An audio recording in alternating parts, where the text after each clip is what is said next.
condition known as supraspinous tendinitis, where the supraspinous muscle which is arising from here is passed through a small narrow opening over there, and it comes underneath this coracoclavicular ligament and it gets attached here. And if there is any impingement, that is when the shoulder is moving up like this, this can get impinged between the structures, the bony structure and even the ligament structure over there, and that can cause what is known as an impingement syndrome. This is the inflammation, that means swelling of this muscle or the muscle tendon, that can cause this type of impingement.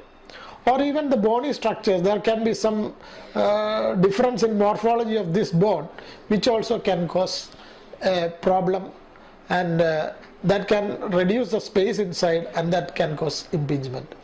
So impingement is one of the major causes of shoulder joint pain, and we can diagnose it without any major radiological evaluation or anything like that. Just with the clinical evaluation, we will be able to diagnose whether any of the patient is having this type of problem.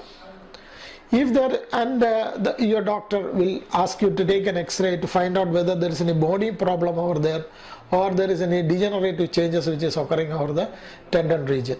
If there is any problem over there, then we have to decide what type of treatment has to be given for that.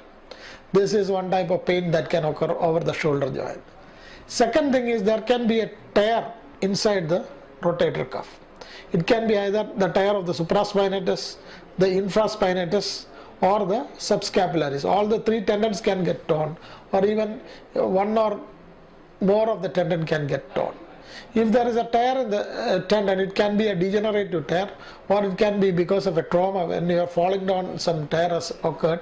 Anything can cause a pain. Along with that, there can be some amount of disability. And once you come for the infraspinatus, it is mainly concerned with the external rotation, and when we are checking the muscle power, we can see that the power of external rotation is reduced. And coming on to subscapular, it is an internal rotator, and if there is a reduced power, then you can actually tell that there is a problem in the subscapularis. And these can be diagnosed only by imaging study, mainly the MRI scan.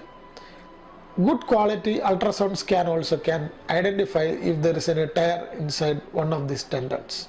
This is a common condition which occurs especially in diabetic patients. Degenerative tears are seen in diabetic patients, and above the age of somewhere around 65.